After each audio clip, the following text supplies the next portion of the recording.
to the Not Great Parents podcast. I'm Not Great Parent Molly, and this is Not Great Parent Nathan. Hello. How's it going today? It's going good. Not great. Not great. That's good. We don't want it it's to not go. great because it is hot. It is very hot in here, so if we are a little sparkly or whatever, it's because Glistening. we're dying of heat. We are We're going to drink glistening. water through this, and we probably should get some fans or If we whatever. pass out from heat stroke, just wake me up and we'll keep going. You just keep talking while you're asleep? I don't know. Do you talk in your sleep? I do talk in my sleep. You do? I don't only talk in my sleep, I sleepwalk. Oh, that freaks me out. So, and I see ghosts. So, Oh, well, Ben sees snakes. Oh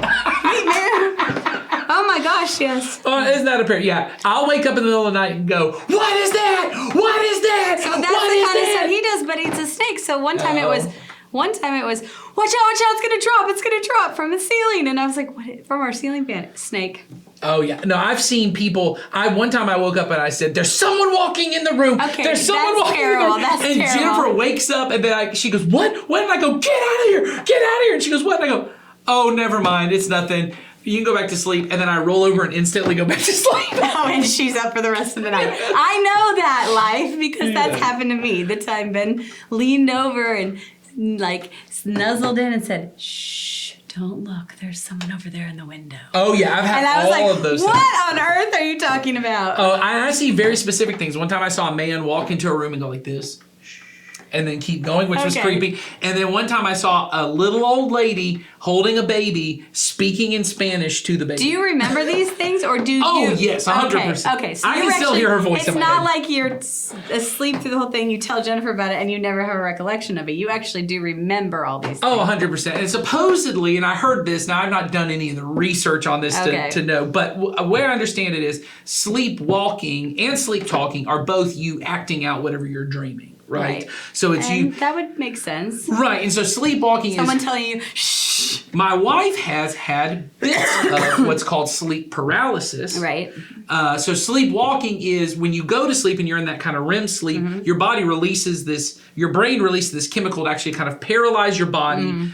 Well, my brain doesn't release that chemical. It activates you. Yeah, I get up and I'm acting out my dreams. And so I'm assuming I'm having some nightmare where someone's breaking in the home, but I'm waking up and seeing it. And I say, well, my wife has had bits of the sleep paralysis, which is the opposite, which is your body releases too much of the chemical that paralyzes. So you wake up, you're You can't alert, move. but she can't move it. And then because you're in this little liminal space between sleep and that, you start to see a figure. Your brain she's seeing figures moving towards And her. she can't. And she can't And move. then you're next to her saying, hey, look, there's some dude in our room. Yes, exactly. Sounds fun at your house. Oh my goodness. We are in the midst of being possessed. So Yes, wow. So Not today's great. episode is not about ghosts. maybe we should do something. That'd be Maybe. good. We This was fun. probably have some good stories, I bet. Yeah. Anyway, but we said at the beginning we're not great parents, and that's Yes. true. We don't want to be great Yes. parents. We are parents who are seeking to pursue the goodness of God as Yes. opposed to the greatness that the world has defined for us. So the Yes. greatness of busyness and more of everything and Yes. success and all the fulfillment we could possibly want Yes. in every way, shape, or form. I think last episode we talked about it being this, checkbox off of all of our bucket list, whatever Yes. that looks like for us. Whatever That's- my perfect life is, I get. So we don't want to be pursuing that life. That No, it's great never life. ending. You don't ever get to it. There is no satisfaction. There is no complete satisfaction. Mm-hmm. There's no wholeness in that. We want to be people who pursue the goodness of God for us and for our families, and we want to be parents who are helping train our children to also seek that goodness. So Yeah, that's really good. So we've been doing confessions, and this might be the last of this kind of mini-series. Doesn't mean it'll be the last confession we do, but we've been doing this mini-series now for multiple episodes, and we've kind of we feel like we've exhausted this idea a little bit. Now, So, if you have other confessions and you We feel wanna like, hear 'em. yeah, don't quit sending us those confessions or questions. Absolutely. There's a link in the show notes and you can send those in to us, and we want to hear what they are. But we do feel like we've kind of gotten a whole bunch of them. We added some of our own in, and we've really kind of covered quite a few. So we'll probably, as a series, move on to some other things. But Yeah. I would venture to guess that we Yeah, will we'll revisit continue this. to have some confessions along the way, and we I want see to it. hear it. I see it almost like what we're doing is kind of creating different genres of episodes. Yes. You know what I Yeah, mean? that's like true. we have these episodes, and so I think if you have a confession or you have an idea you want to send in and get the idea, it could be a question episode or it could be another confession episode. So we're not abandoning the idea of talking about these confessions. Especially if it's a good confession. Oh, if it's really If juicy. it's juicy, send it in. Yeah, but the idea of these confessions has been what we've said is in the Christian tradition, confession is a critical part, and Right. sometimes I need to confess things I'm doing that are wrong, what we would call sinful or evil or harmful to myself or another person. I need to confess those so you can correct them. I can get them out into the light. I'm not going to hide Address them them anymore. and correct them. But then sometimes confessions are actually where you profess what you believe, what you know to be true, even if in the world of greatness, those are things you may not never really want to say, right? That Right. even in the Christian confession that we follow a crucified Savior. Well, in the first century, to follow someone who had been executed by the Romans in this humiliating way, no one would way. want to confess that. That was no way in their idea of greatness. In fact, Paul refers to it as it is foolishness to this world, but we know it's the wisdom of Right. God. And so we want to confess sometimes, hey, like we said the one time, I don't think my kids can do anything or be Right. anything, right? And my kids are not my whole world. Right. And in the world of greatness, that's something you would never say. But good parents, we need to say that more often. Yeah, so this whole series, what we've been doing is breaking down these confessions, and we were either confirming them and saying, hey, this confession is something that you should hang on to. Yes. This is something that is a good confession. And then Yes. we're also finding somewhere we're saying, there's some correction that needs to be Yes. made either in the behaviors that go with it or in the Right. thought process behind it. So it's been really fun. We've had quite a few good discussions. And so today I like the topic. Yes. Because I have had moments where I have felt this, not recently, but in years Sure. ago, and I have a lot of people who have said this to me in Yes. some way, shape, or form. Yeah, they may not They have said use these words. but Yeah. or I've decided that they could say these words based on observations and probably that's very much true. judgment that I might have on them. Maybe. Anyway, Maybe. here it is.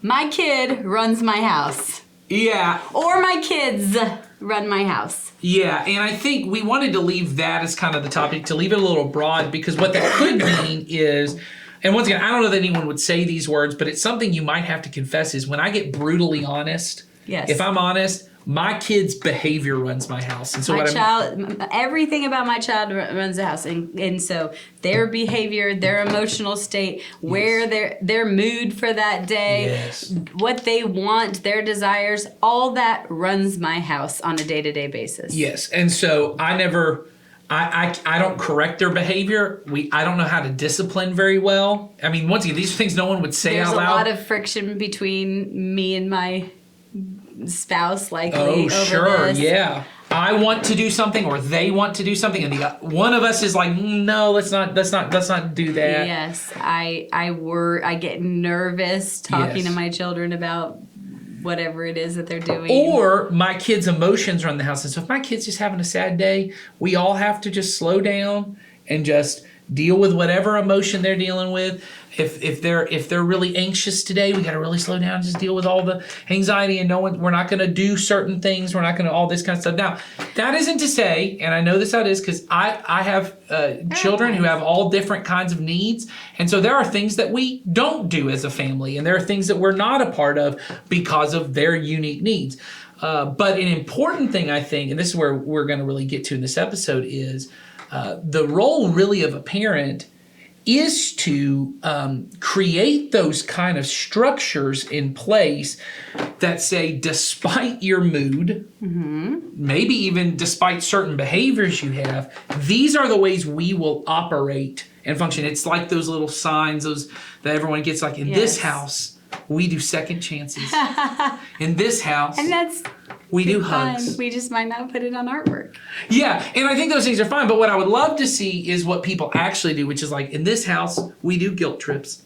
In this house, we do passive aggressive comments. Yes, in this house, we do the silent treatment. So if you're listening to us talk and you're wondering, were they confirming that or not? We are not confirming that my kid should run my house. We No. are saying that what Nathan just said, we need this structure and this way in which we are going to operate as a family, and that is our role as a parent, to put that in place for our children young, especially young. Yeah, and so the way I remember hearing one family psychologist who was a believer talk about this is he said, really the role, especially in the early years, and I'm talking about first 10 years of your kid's life, Right. is that a parent is really the substitute frontal lobe. Oh, we're back to the brain. And we're back to the brain, right? That the job of a parent is Yeah.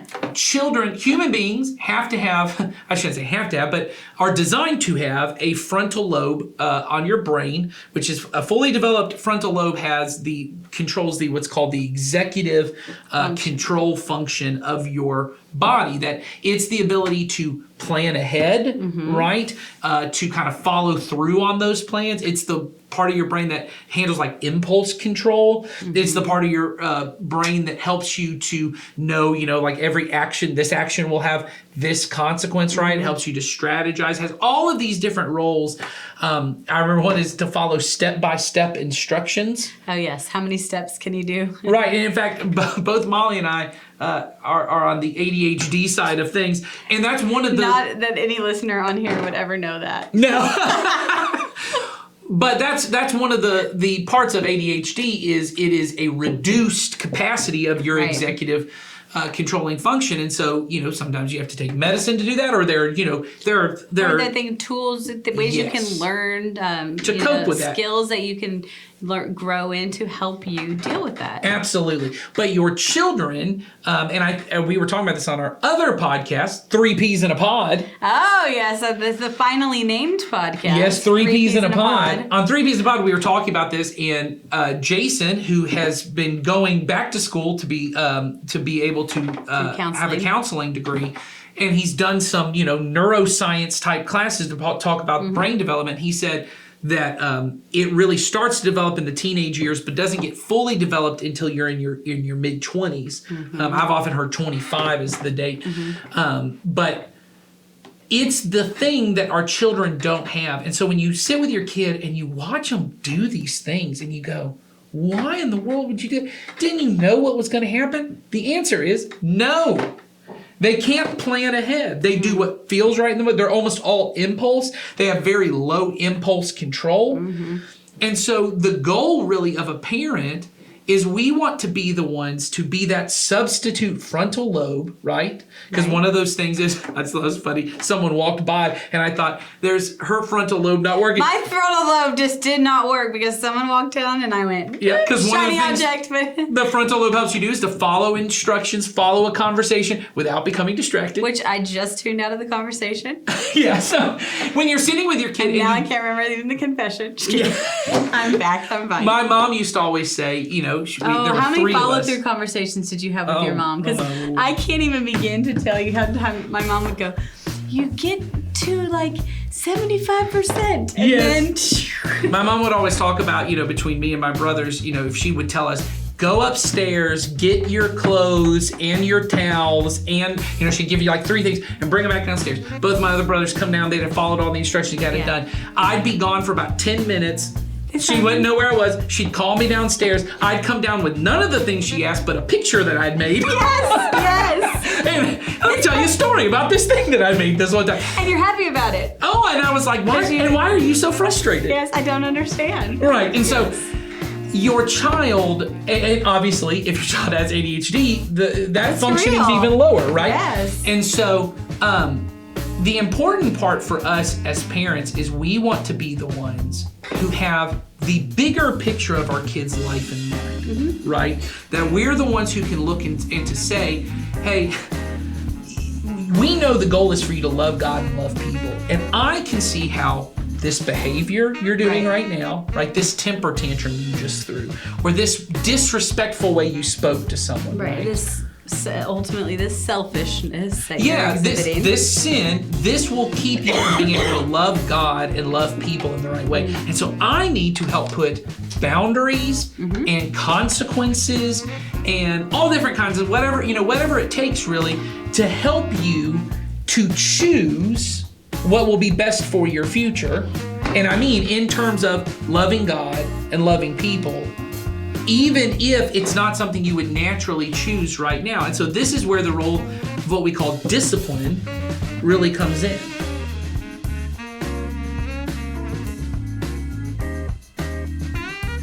If you are watching us today, you might notice that we look a little different. Yeah, just in between those two segments, we had a wardrobe change. Oh yes, we were getting fancy, and now we have multiple outfits per that's podcast. Right. That's right. No, we filmed this in 2 parts, mostly because the other day it was.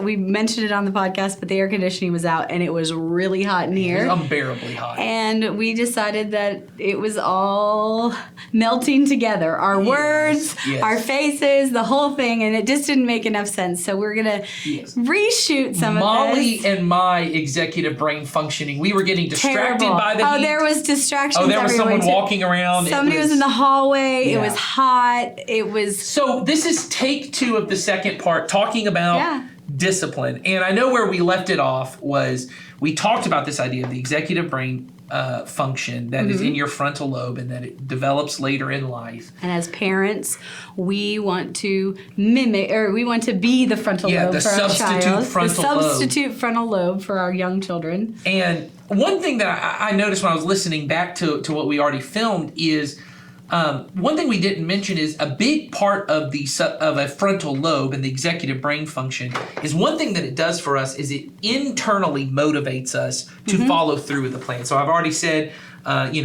the executive brain function helps you to make a plan for the future, right? And then it allows you to follow the plans of those steps without being distracted. Right. And then it internally motivates you to actually go about implementing the plan. And complete the plan. I know we talked about follow through a lot. Yes. So all of those different kind of things. And with our children, what I notice a lot with parents of young children, we've talked about this in various ways, but when your kids are really young, we end up talking a lot about internal motivations because, and I even hear a lot of like parenting wisdom like on Instagram and TikTok these days, and I don't know if they're all from psychologists or not. I would assume they're most all of them true. I would assume most of them are not.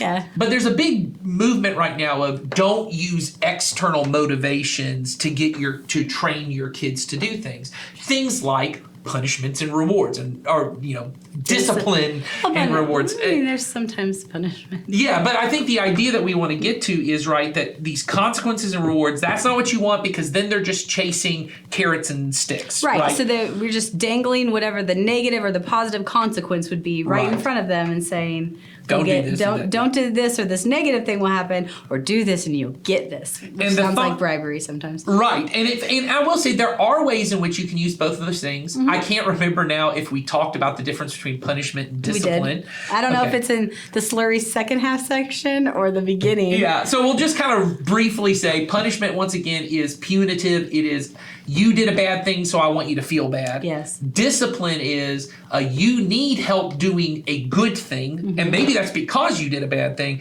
Therefore, I'm going to put boundaries around the bad stuff so that you will do the good things. Right. You can be trained to do the good things. And so when it comes to discipline, what I find a lot is parents want to sit and talk about internal motivations with their kids when they're little, right? And they want to sit down and they want to go, hey, mommy needs some help right now. You're talking really loud. Mommy needs some help. Can you help me by doing good? And sometimes that works, but then sometimes you get a kid who goes, no. Yeah. Or they say yes, but they actually don't have the ability. Right. Or they can't tell you why they would or would not help you. Right. Like, come help me with this. And they might say no, or that kids are naturally somewhat helpful at young ages, but they can't explain it. Right. Or why did you lie to me? Well, they don't have a why behind it, and why do lies hurt and all those kind of things. And I think it's important to explain things. But when our kids are young, really the job of that executive brain function, that frontal lobe, is to do the internal motivation. Well, your kid doesn't have it. Therefore, we have to motivate them. But the only way we have, because we are not, even though I think some of us think we are in our kids' heads. We're not. You're not. You are an external function to them as a person. You only have external motivations. And I think the reason this is important is not because we want to use carrot and stick to get what we want.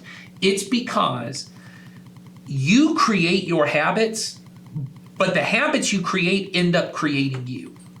You create your habits, but the habits you end up creating end up creating you. Yes. Okay, I think that makes sense. I So- just have to repeat things back sometimes so that I can process it. But the idea behind that is, you're the one who creates your rhythm of life. You're the Right. one, intentionally or unintentionally, right? Right. I have a bad habit of biting my fingernails. I don't ever remember telling myself to bite my fingernails, but I am the one who did it. But Someone that is a didn't habit come and you put have. my fingernails Apparently, in you my have this habit of clearing your throat. Clearing my throat is another one, Was not aware. And of I that. don't remember doing it unintentionally, but I did, right? Mm-hmm. And over time, those habits, those routines, they create something in me. And for example, with the biting of my nails, I do that a lot more when I'm bored, right? When I have nothing going on. And that has created me this feeling of I have to be doing something at all times, right? And a lot of times I think we think it's the reverse, but it's not. And I know those are stupid small habits. Bigger habits like this. When I was little, I've always had trouble, obviously, with the amount I speak. I speak a lot. Yeah, Yeah. it's okay. So do I. Yeah. So as I've gotten older, though, I've had to really learn and try. I'm not great at it, but to slow down, and especially if I'm in larger groups, try not be the first person to answer a question. I've had to do that too. Yeah, try to be the first one, because when I was younger, the habit I created, and this was intentional, was if you want to be impressive and smart, you need to be the first to speak, because it looks like you already had the answer on top of your head. Okay. And I remember that when I was really little. I also remember in the teenage years, I created this habit of I would go and just look up, Wikipedia has an article of the day. I would read the Wikipedia article of the day. This was in my teenage years. And then I would also look up dictionary.com has a word of the day. And I would just look at the word of the day, because I said, I'm going to be the person who uses big words. I just said, I'm going to be this person. Oh my gosh. And I manifested. Oh, manifesting. That was probably one of those words, But that's my point. Oh That my created a gosh. habit. But then that habit created me, that I felt like I needed to be the most impressive person Yes. in the world. The room. I needed to be, this kind of person. Now, where did that start? Was that a personality thing? Was that a habit? Who knows? Once again, because you do create the habit. Right. But then over time, the habit does create you. So when you look at your kid who feels like, and let's talk about your 3-year-old. Your 3-year-old who screams at you. Let's even go back further than that. Your 1-year-old, right? Who, when she doesn't get what she wants, or he doesn't get what he wants, screams, ah, does that really baby? You know the one I'm Yes. talking about, right? They do that scream, and you just go, well, they're 1, it's not that big of a deal, right? That does, even in that, it becomes an embodied habit that then at 3, they're throwing tantrums. By 7, they're calling people mean names, hitting people. By 15, who knows what it becomes? Because it does evolve. It doesn't always escalate. That's what I think a lot of people think is. No, it can change. It just looks different. But Yes, it's that's the same core thing. Well, because the habit you have is, if I'm angry, that needs to be expressed towards someone. That needs to be expressed towards someone. And what you are doing as a parent when your child screams at you and you choose to say, I say no, Right. and then I don't give them what they want, right? What I am doing is I am coming in and cutting off their action Right. with a different consequence on the other side. And our job as a parent is, I want to help you create habits, create a structure when you don't have that executive brain function, that I am externally helping you to choose things so that when you are able to internally motivate you don't have all of these bad habits.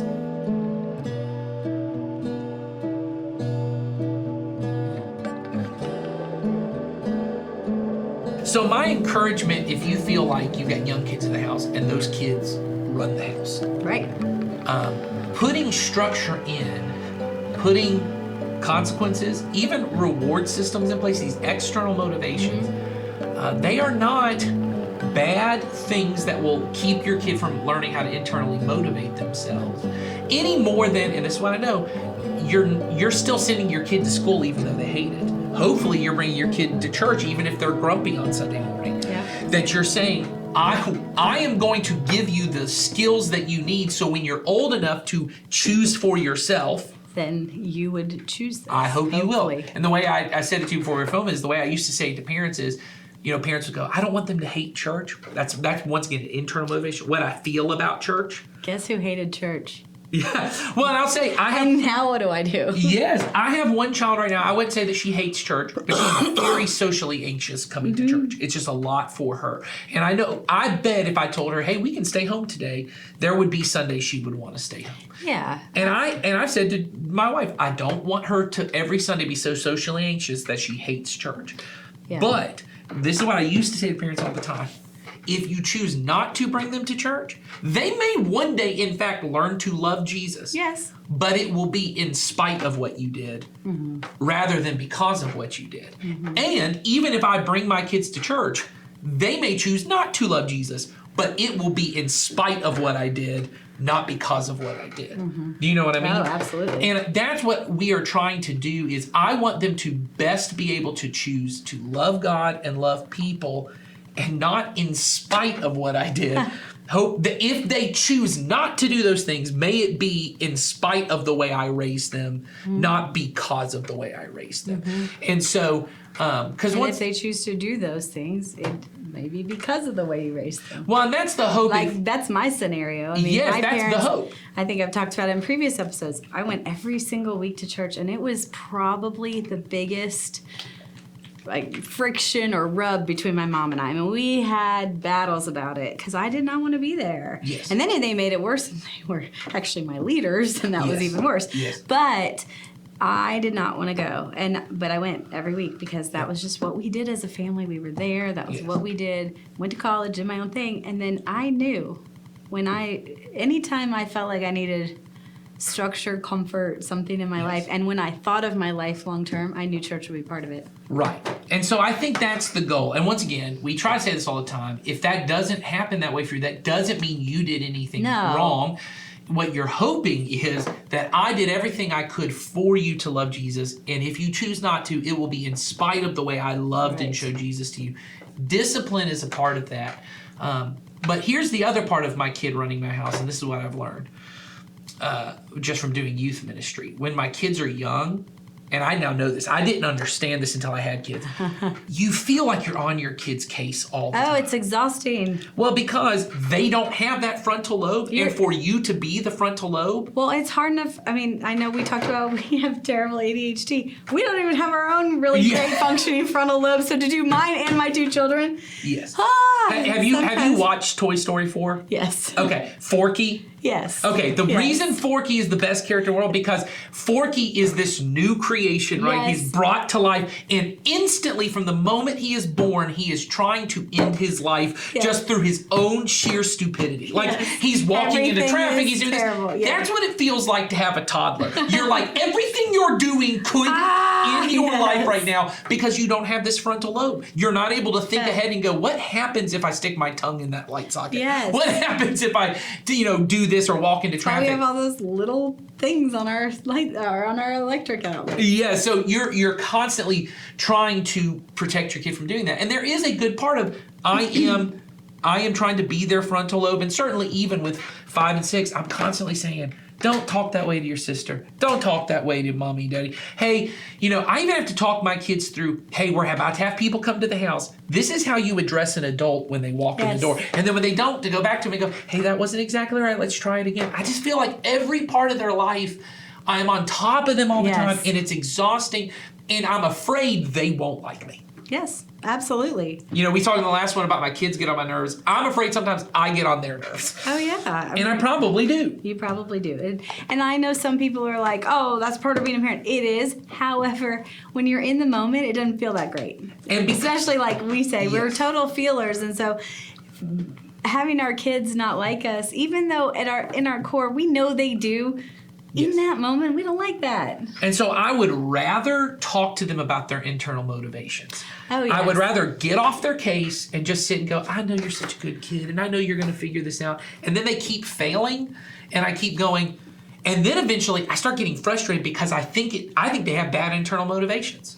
Why is it you can't ever put your sock where I told you to put your sock? Why I've only is told you this 800 times. Yes, and then I start to think you're intentionally defying me, and this is. And once again, I don't want to be on their case, so I don't say it to them. I just lose my temper occasionally. I get over the I'm edge. guilty on of it. that sometimes. I think we all are because once again, if I'm focused on the internal motivation, but if I realize they aren't disciplined enough, and I don't mean like you're not spanking your kid enough. I mean in the true sense of discipline. Structure. They're not. They don't have the structure and they don't have the internal motivation to make themselves put the sock where it goes. If instead, every time I say, all right, we're about to go upstairs and put all our clothes away, everyone who does it correctly it's snack time right after. We tend to do ours at that. Everyone who does it correctly, when I come and check, everyone's getting a snack. Okay. And if you don't, you're going to get like an apple. Which is get probably the not worst great. snack.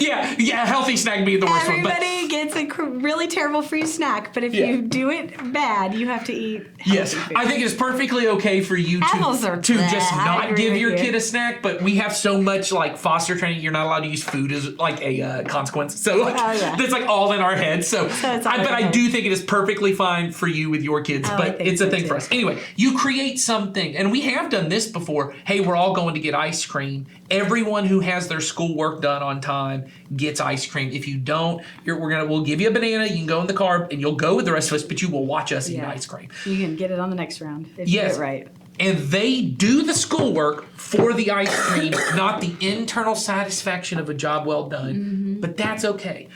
And so I don't want to spend my time thinking that my kids are these terrible, horrible kids who just, for some reason, don't love me enough to help me, who don't care and think enough about me to do what I ask them to do. I would rather think, you know, my kids are good and loving kids, made in the image of God, but because they're forky Yes. and they don't have the structure they need, they're not intentionally choosing to be mean to me or to be disobedient. Sometimes they are. Or unhelpful. Yes. But I don't even have to, when I have external rewards, I don't even have to worry about their internal motivation. Because all my job is, hey, I know you tried, but I'm sorry, this is what we said was going to happen. And I know you are capable of doing this. And so that moves on. But what I notice is when it comes to running the house, when teenagers run the house, it's because I should be talking to them about their internal motivations. And I've decided I'm going to be on their case every second of every day.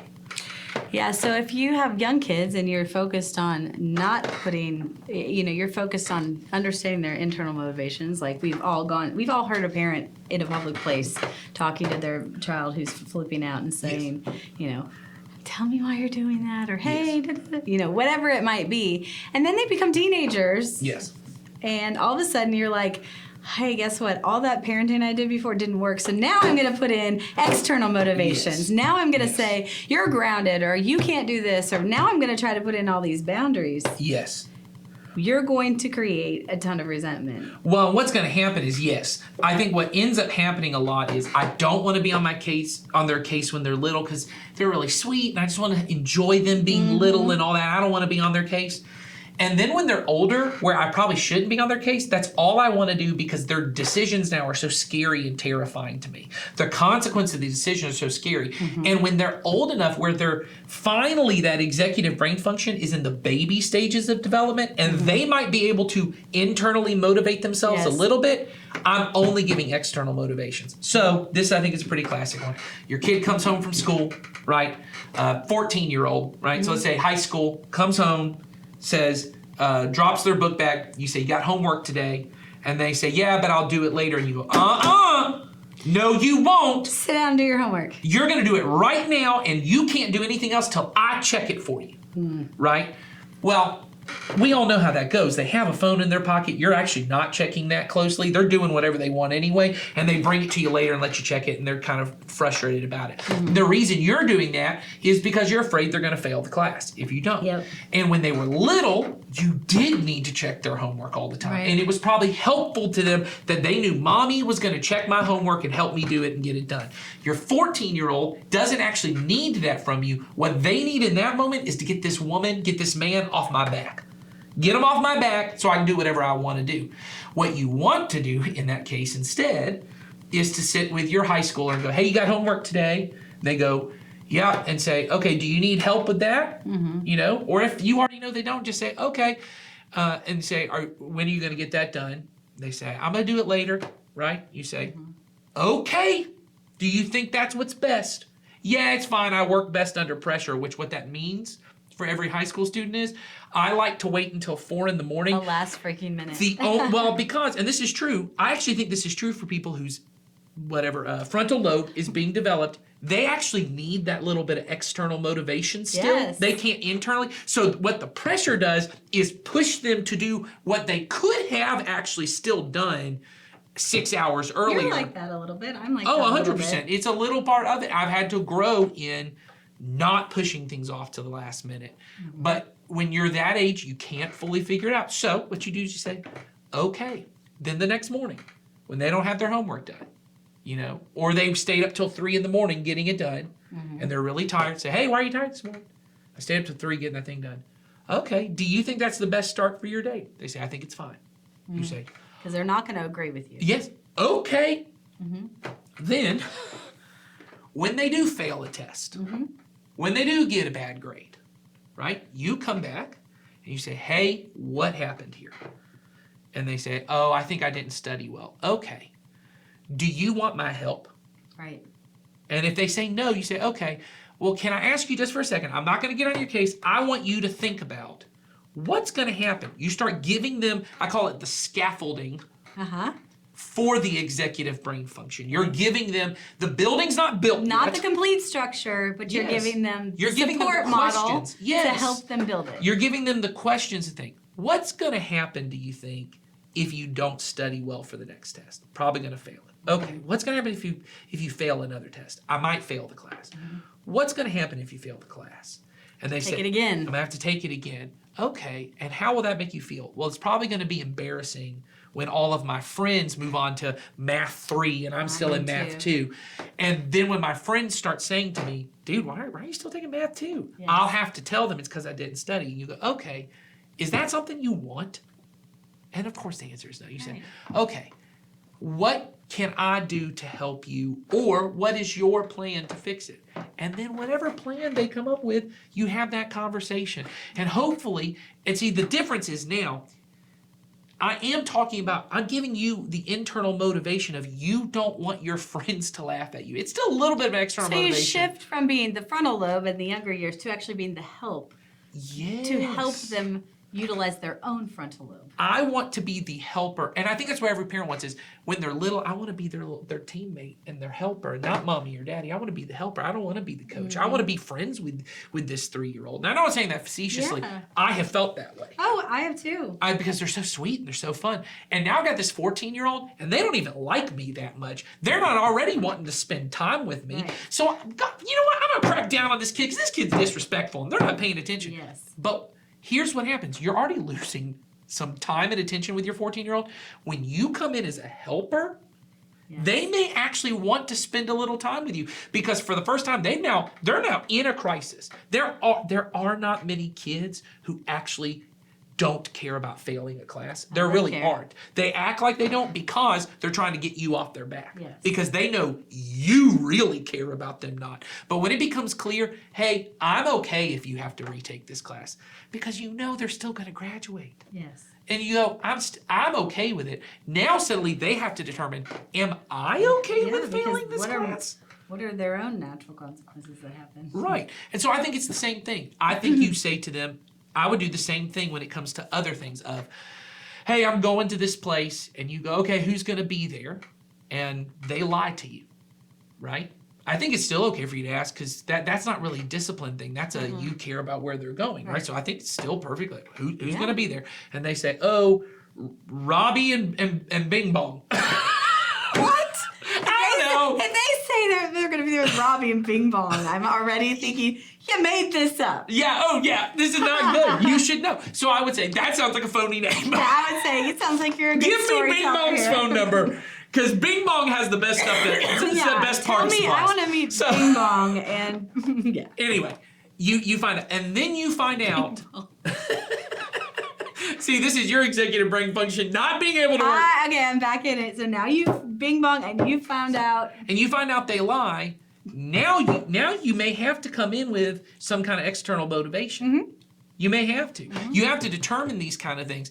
But I think the important part is I still would have this conversation of, hey, let's talk about what's going on. And you have to balance out, when does the scaffolding come down? Yeah. So you're helping them, but then you have to determine when you're not helping them you're helping them work on their internal motivation and explain that. But then when it's clear to you as a parent that isn't happening, Yes. then you have to come back in with. I remember a very specific time. I was probably about 17 years old, and at that time you can't drive past midnight unless you have a job reason. And so we didn't really have a curfew, but it was just you gotta be home when it's legally responsible for you to be home. So I was working, and I guess my dad had called me, but I didn't see it on the phone. And I show up, and he's waiting for me. Oh, that's never good. Yeah, and I was later than I had to because we just were really busy. I had to close. You're like, let me introduce you to my friend Bing Bong. Yeah, let me talk to you about Bing Bong. So I show up, and my dad says, why weren't you answering your phone? Okay. I called you. Why weren't you answering your phone? I said, we were really busy. And I said, and he said, well, where were you? I said, well, I was at work. We were just really busy. I said, I really was at work. I said, do you want to call the other people? And he said, no, because I never thought you weren't at work. But now that you're saying this, I'm starting to think maybe you're lying to me. now. And I remember at that time thinking, my dad actually trusted me. And I really was where I was supposed to be. I just was trying to provide ahead of time. Whereas, and this is what he said to me. And I thought this was a totally different way. There was no grounding for being late. He didn't even call those people because he really did trust me. And this is what he said. He said, look, you're about to be 18 and there's nothing, the curfew conversation is stupid because when you decide you want to move out, you can move out. He goes, but here's the part I want to have a conversation with is when you live with anybody, not letting them know, hey, I'm going to be showing up at random times and just walking in is pretty rude to the people you live with. If you told them, hey, I'm going to be home at 12, you should probably be home at 12. And if you're not, you should call them. And if they call you, you should answer the phone. He goes, that's just a respectful way. That's an internal motivation. There was no, and if you don't, you're going to be grounded. I'm going to take your car away. You're going to lose that job. It was you going, oh, I didn't think of it like that. And because I'm 17, not 6, I have a little bit of that executive brain function, and he's helping me to stretch that muscle so it gets stronger. And as I get older, I can start to think about other things. And so I would say this, if you've got a little kid whose bad behavior is running the house, you got to put a lot of consequences, a lot of discipline in place. If you have a 17-year-old whose bad behavior is running the house, I'm assuming you need to have some conversations. I would have some conversations, less consequences. And that's the way my wife and I would say it. When they're right now, and we're transitioning. We have 2 that are in the preteen years. And we're balancing more conversations, less consequences with them. But still with we have 7 and 8-year-old, it's high consequence. I'm not having conversations about it. I don't care why you were where you weren't supposed to be. We let our kids have a lot of freedom. When we're like right now when we're filming, I don't actually even know where they are. But they know where they are not allowed to be. And I've told them before, there is no reason you should ever be in this part of the building or in this place. And I've caught them there before. And then instantly, consequence. We're not having a conversation. I told them, I don't even care what you're doing. I said, even if your arm was cut off and you had to come in here because this is where the bandages are, you don't get to. You got to bleed out somewhere else. You got to find somewhere else because you don't bleed on this road. Because I said no. Because I said no. There's no reason. You know what to do because that's what they said. Well, I was an emergency and I had to. I said, well, where are you supposed to go in emergency? Talk to you. Then why don't you come talk to me? If it was an emergency, it's okay to break up the your filming arm of the is podcast. falling off. If your Yes, arm is come on. broken, you can come We get can me. hit pause, We can hit pause on this. change clothes, come back. I don't have conversations with them, but I have more. But still, there's still consequences for my 11 and 9-year-old. They're just less than they used to be. Yeah. Because I want them to develop into the kind of people who can make those better decisions. And so, anyway, I hope that's helpful. And many of you already probably disagree with us. So And send that in as a yeah, question. send it in. Confessions, questions, And anger statements, I whatever. say confessions, questions, accusations. Yeah. Tell us Send we're those wrong. in. Tell us we're wrong. Where we Tell us did. why we're not only not great parents, but bad parents. Yeah, terrible parents like your daughters say. I'll take it. I'll take it. Thanks for being here with us today, and send us in, like Nathan said, send us all those things. There's a link in the show notes, and we will see you next time. Take care.